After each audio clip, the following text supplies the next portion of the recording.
votó a favor y uno en contra, y Forja, Melelia es... La que votó en contra de Forja se fue a La Libertad Avanza. Ah, ¿se fue? Sí, bueno. yo estuve chequeando esa info que me pasaste. Porque en los medios figura Forja. Se usa el transvestismo en la política. Estoy leyendo... Mirá, escuchá esto. Estoy leyendo un tuit de Carlos Malatón que dice, este es el final, es el apocalipsis. Carlos Malatón está... Mira, está bien, yo te voy a dar el gusto. Yo voy a pedir el teléfono de Carlito. No. Lo voy a llamar. Yo lo enfrentaba en la Facultad de Derecho, cuando era Dupau, ¿no? Pero bueno. Yo para el sábado que viene, si querés, lo tenemos. No hay problema. Pero me llama la atención una persona que viene del palo del liberalismo, supuestamente, que... Lo dejamos a Luca que hable de economía y que explique por qué estamos en el borde de la mesa. Sí. Adelante, Luca. Bueno, sí, Maslatón habrá tuiteado eso por todo lo que está pasando con el esquema tarifario de Estados Unidos, de los aranceles que van a poner. Yo quería hablar más que nada de lo que está pasando, bueno, de las últimas 3 semanas, que viene habiendo una corrida bancaria bastante heavy, y que el gobierno no está pudiendo frenarla de ninguna forma. Es más, las veces que salió Caputo a hablar, el dólar subió al día siguiente, subió más. Entonces, bueno, quería charlar un poco de esto, más que nada porque lo más preocupante es que se están gastando las reservas para mantener un dólar que no están pudiendo controlar. Entonces, bueno, más que nada las reservas cayeron en el último mes 3.000 millones de dólares. Y la única respuesta que tiene el gobierno frente a esto es pedir otro préstamo al FMI, que además no nos están dando, y que además fue bochornoso lo que hizo Milei antes de ayer, yendo a buscar la foto con Donald Trump, y que no pudo hacerlo. Estamos en una situación muy patética, a mi parecer. Qué buena palabra. Sí, porque están, bueno, como decía, están usando todas las reservas para mantener un dólar que no lo están pudiendo mantener. Y más que nada, yo lo que me estoy preguntando es, y que nadie está diciendo, que es algo básico, ¿cómo vamos a pagar esta deuda? Porque ya venimos con una deuda de 45.000 millones que sigue intacta, sigue en el mismo importe, lo único que pagamos son intereses. Y justo como decía antes, como una generación joven, pienso en el futuro de mi generación y las que están atrás mío, que vamos a terminar viviendo en un país que solo paga intereses, que nunca puede salir de una posición de sumisión frente a los grandes poderes del mundo, lo cual es bastante desalentador, y todo lo que está pasando ahora fomenta más esa desesperanza. Lo que a mí me preocupa es que no hay como una visión a largo plazo. La pregunta que yo te haría para ir orientando, es decir, hay 2 prerequisitos. Uno, los gobiernos de una orientación no duran para siempre. Uh-huh. Cuando viene otra de orientación, por lo general eligen otro camino. Y la idea de que el problema de pedir deudas, ¿quién la va a pagar? También hay una cantidad de bibliotecas abiertas ahí. Hay quien dice que esta deuda debió haber sido repudiada. Claro, la anterior también. Hablamos de la que contrajo en 2018 el gobierno de Mauricio Macri. Sí, exactamente. Sí, tendría que haber sido repudiada porque violó un montón de estatutos del propio FMI, violó un montón de cuestiones que no hacían a esa deuda que sea legal. Y esta que estaba sucediendo ahora tampoco, porque hay una ley que se pasaron por arriba, que es la que ellos llaman la ley Guzmán. Lo que yo estaba viendo estos días es que las reservas netas del Banco Central están cayendo a mínimos que este gobierno nunca tuvo, el gobierno de Papadas, y está llegando al mismo lugar que cuando asumieron, que es el que dejó Massa en su momento. Estamos alrededor de menos 11.000 millones de dólares en reservas netas. Es decir, eso, sumado a una corrida bancaria, nos lleva a un punto muy endeble, muy crítico. Y creo que esta es la primera gran crisis que está teniendo el gobierno, pero una crisis económica real, porque se está desquebrajando su propio modelo. El modelo económico que implementó Caputo con el Clouding Peg de la devaluación programada del 1%, está mostrando que no se puede sostener en el tiempo. Esto ya lo vimos igualmente con la tablita de Martínez de Oz, como hablábamos antes de Martínez de Oz, en la época de la dictadura, tampoco lo pudo mantener y es, digamos, el 1% que se programa de devaluación del dólar está muy por debajo de la inflación, que no la están pudiendo bajar del 2,5 o 3%. Dicen que la del mes pasado va a llegar al 3% o cerca, lo cual crea un conflicto financiero gravísimo. El dólar muy barato, es más factible que se fuguen dólares, que se fuguen divisas del Banco Central. Entonces, lo que ahora tenemos que ver qué sucede, qué va a pasar con el acuerdo que van a hacer con el Fondo Monetario. A ver, lo que sí se sabe es que sí o sí va a cambiar este esquema cambiario. No lo pueden seguir sosteniendo porque ni ningún economista de acá dentro del propio país lo apoya a ese sistema, ni siquiera el FMI de afuera. Entonces es algo que va a cambiar seguramente. El tema es qué van a hacer, si van a devaluar o si va a haber una flotación entre bandas, lo que generaría más inflación si llegan a devaluar. Entonces me parece que este es el desquebrajamiento realmente de este gobierno, donde para mí hay un punto de inflexión acá. Y es muy similar a lo que le pasó a Macri en el 2018, cuando después de ir a buscar deuda al Fondo Monetario, que su gobierno empezó a despedazarse, económicamente empezó a despedazarse, y siento que un poco es lo que está sucediendo ahora. Lo económico sí o sí lleva a lo político. Hay que ver si llegan a las elecciones con este esquema antes de evaluar, pero a mi parecer no creo que lleguen, lo cual voy a ser un poco malo y voy a decir que un poco de esperanza me da, porque creo que políticamente, si ellos llegan a devaluar, no creo que ganen las elecciones de medio término. Y además, como decíamos antes, que van divididos, la derecha va bastante dividida, me da un poco de esperanza de que no tengan tanto aval político como vienen teniendo hasta ahora. Pero bueno... En general hay una frase en la política argentina. Los que te acompañan hasta la puerta del cementerio, ¿no? ¿Era así eso, Raúl? Sí. Cuando empieza a oler a calas... Hasta la puerta, después ahí ya no te dejan. Las calas son la flor de las coronas de flores de los velatorios, tienen un olor muy particular. De hecho, no compres calas nunca para poner en tu casa. Claro, cuando hay olor a calas... Tapar el olor al muerto, digamos. Tenía que ver con eso en esa época, exactamente. Pero bueno... es un poco el muerto que estamos viviendo ahora, de a poco, acá, con todo lo que está pasando.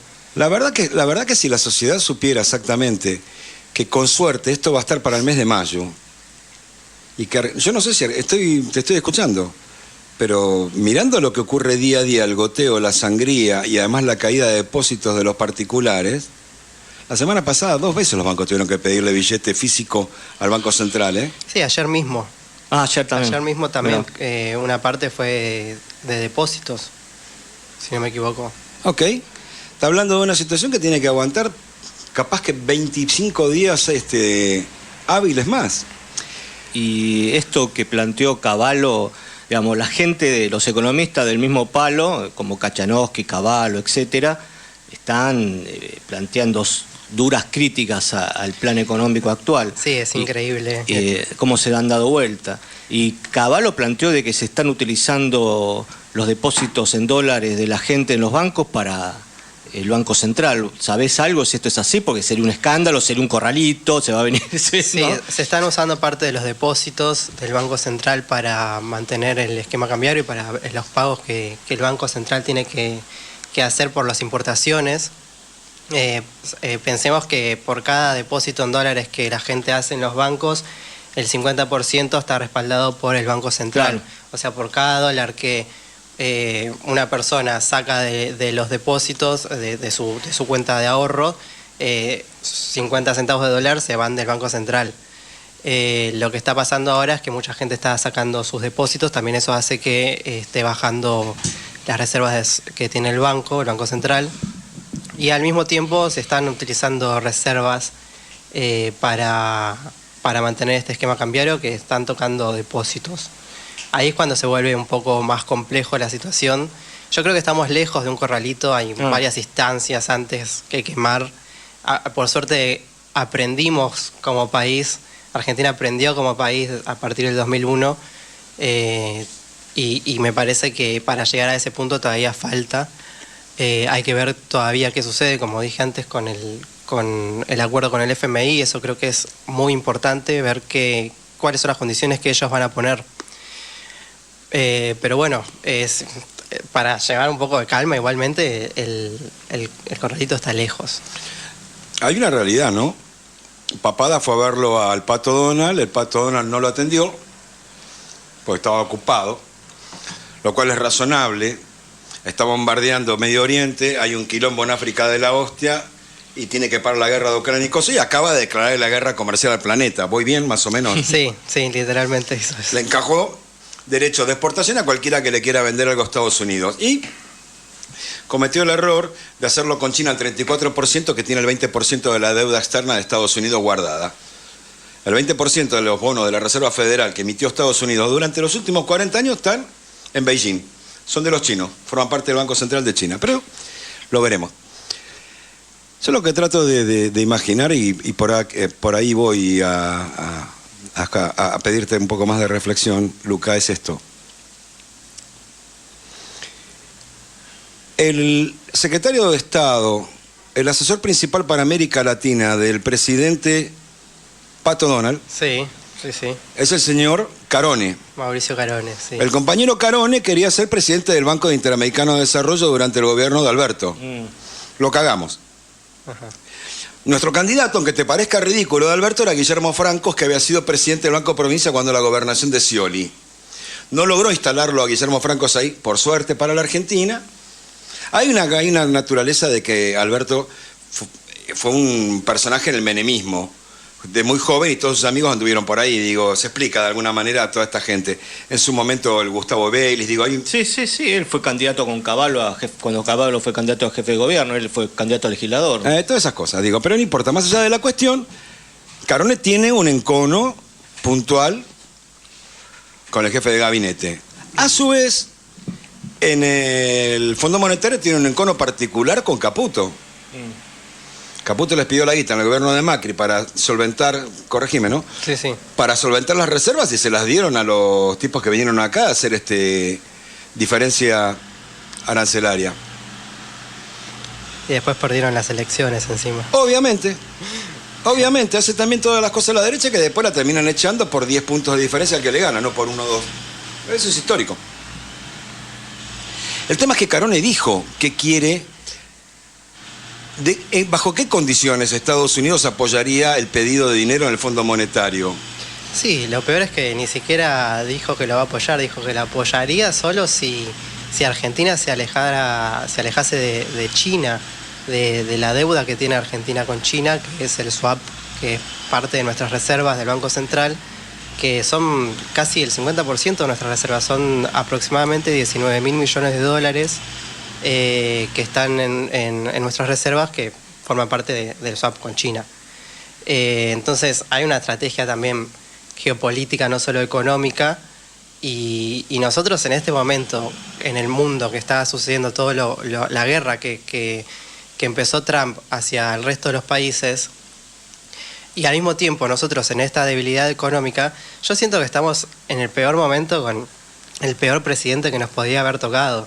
Lejos, o a veces lo miro con envidia, lo que sucede en México, en donde tienen una presidenta que la verdad a mí personalmente me encanta. Nosotros estamos enamorados de Claudia Sheinbaum. Sí. Vas a escuchar un audio sábado por medio acá. Es que es una genia. Siendo un gobierno de izquierda, logra mejores acuerdos con Estados Unidos frente a este esquema tarifario. En el peor escenario ellos tienen al mejor presidente, a la mejor presidenta.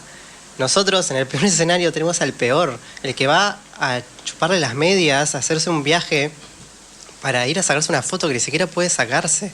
Y que nuestra economía esté dependiendo de este señor, el Papadas, que vaya a buscar una foto, es realmente lamentable. Es lo que más me asusta realmente. Porque uno puede hablar de índices, puede hablar de las reservas, puede hablar de la economía, pero lo que realmente da miedo es el poco respaldo que hay atrás de eso, que es este presidente que tenemos. Bueno, todo el séquito que está atrás. Hay una que quiero abundar sobre eso, y métete, Raúl. En realidad es absolutamente onírico. Eso tiene que ver con el sueño. Es absolutamente irreal.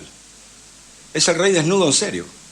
Pero de la peor manera, tiene que ver con lo que dijiste antes, es patético. Es realmente patético. Das vergüenza porque sos un país mendicante.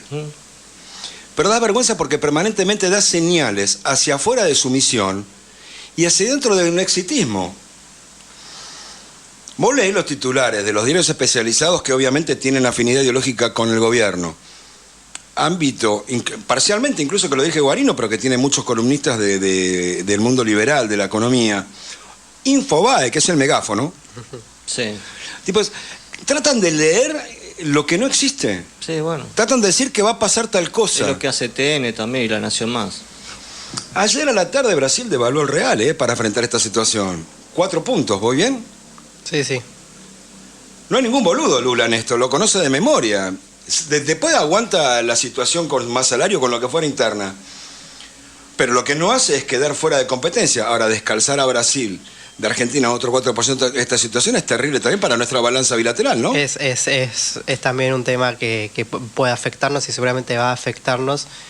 Es muy probable que todo esto que está pasando llegue a una recesión, no solo acá en Argentina, sino a nivel mundial. También algo que un poco me causa gracia es que estando Lula en Brasil, alguien que es muy contrario a Donald Trump, le pone los mismos aranceles que a nosotros, claro. que tenemos al chupamedia del presidente. Ni siquiera para eso sirve. Es lamentable por donde lo mires. Sí. Entonces, bueno, igual por ejemplo, en Brasil tiene a Lula, que tiene un respaldo muy grande, que es el BRICS, donde nosotros no entramos por decisión política. Hay un conjunto de cosas que son preocupantes, más allá de lo interno, que es lo que estaba explicando recién de las reservas. Ahora esto que se suma a externo, nos están, digamos, todo lo que podía salir mal salió mal. No hay nada que pueda decirse que está yendo por un rumbo planificado por el gobierno. Le salió todo el tiro por la culata al gobierno. Mirá, es verdad hasta ahora, pero en realidad porque está basado en una cuestión voluntarista. Y hay un dato no menor en el medio también, ¿no? Digo, no nos olvidemos. Este tipo acaba de cagar a medio planeta promocionando un dibujo. Encima está sospechado de corrupción, ¿no? Sí, digamos, no está a la altura del cargo que desempeña, tiene que ver con lo patético también. Y además pretende manejar la justicia de una manera que los ámbitos internacionales ponen los ojos diciendo, pará, acá mucha seguridad jurídica no hay, yo acá mucha gana de invertir no tengo. Que hay un problema a nivel, eso seguro, pero también se lo podemos preguntar a Luca. Semejante desorden del GATT, de que no hay acuerdo de tarifas de la humanidad, ¿no? El sistema de tarifas se llama GATT, es la sigla. Ajá. Como el que acaba de producir este hombre, retrocede a todos los grandes inversores en el mundo, por lo menos por un tiempo. Bueno, ayer la bolsa a nivel mundial cayó asquerosamente, todo estaba en rojo. De hecho, las acciones argentinas también bajaron de entre un 10 y un 15%. Lo cual es un desastre, a precio de remate el país. La última vez que pasó algo similar fue en la crisis del 30, en la crisis que explotaron la martes bolsa, negro. El martes negro, que después de eso Estados Unidos subió aranceles a una barbaridad, no al nivel que lo subió ahora Donald Trump, pero hizo que haya una recesión mundial eso, y el comercio mundial bajó a 1/3 de lo que era. Y probablemente ahora baje también el comercio mundial. Es un poco, también un poco una sensación agridulce también lo que me sucede con los aranceles que impone Donald Trump, porque también estamos viendo un poco la caída o el fin de una globalización, pareciera ser el fin de la globalización que empezó en los 70 y tuvo su auge en los 90, lo cual era un esquema que a mi parecer era bastante injusto en el mundo, en donde el sur global tenía que trabajar horas y horas para ofrecer materias primas a a los países del norte, que los países del norte eran los que más consumían y los que menos trabajaban. Me parece que algo de eso se está empezando también a desquebrajar, se está empezando a romper con esta decisión que toma Donald Trump, que también a mi parecer creo que la toma porque tiene que hacer algo frente al auge de China, que es el que le está pisando fuerte y está consumiendo menos que Estados Unidos, generando más que Estados Unidos, y está teniendo una posición realmente hegemónica en el mundo.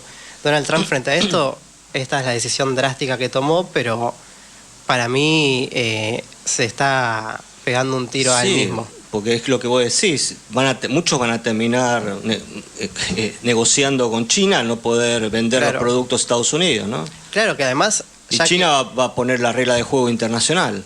Y además algo que está sucediendo es que China está teniendo una calidad superior en muchas cosas a Estados Unidos, tanto en inteligencia artificial como en autos eléctricos, bueno, tecnología espacial. Ya no es la China de hace 30 años, claro, que era lo trucho. Ahora China está avanzando enormemente en tecnología. Entonces, yo creo que esto históricamente va a quedar como la caída de Estados Unidos como hegemonía mundial. Tarea para el sábado 12 de abril. Sí. Estudiate un poco el modelo chino de capitalismo de Estado y lo explicás si querés. A mí me encantaría que se explique, yo no lo... Ya que te has agregado, explicarlo un poco y los contrastes o las diferencias con el modelo de un capitalismo no estatal, un capitalismo privado. Que es mixto en China en realidad. Es mixto, sí, porque el privado también tiene juega mucho. En 2 minutos antes de que vayamos a un tema y a la llamada que tenemos que hacer 12:30, que esperemos que funcione, creo que sí porque nos está escuchando Diego. ¿Qué pasa esta semana que viene? ¿Qué crees que va a pasar en la plaza local? ¿Lo mismo? Yo creo que va a seguir habiendo una sangría de dólares del Banco Central, es decir, se van a seguir quemando divisas. No sé qué se van a inventar porque el último año, en el 2024, siempre algo se inventaba nuevo para recaudar más dólares. Yo creo que ya no tienen más instancias de hacer mucho, ya no tienen mucha maniobra. Lo que creo que va a pasar es que va a empezar a haber un descenso político de Milei. Va a haber, ya no va a haber tanta imagen positiva frente a esto que está pasando porque va a empezar a repercutir en nuestros bolsillos. Pero bueno, yo creo que la semana que viene va a seguir en esta misma dirección que viene hace 3 semanas.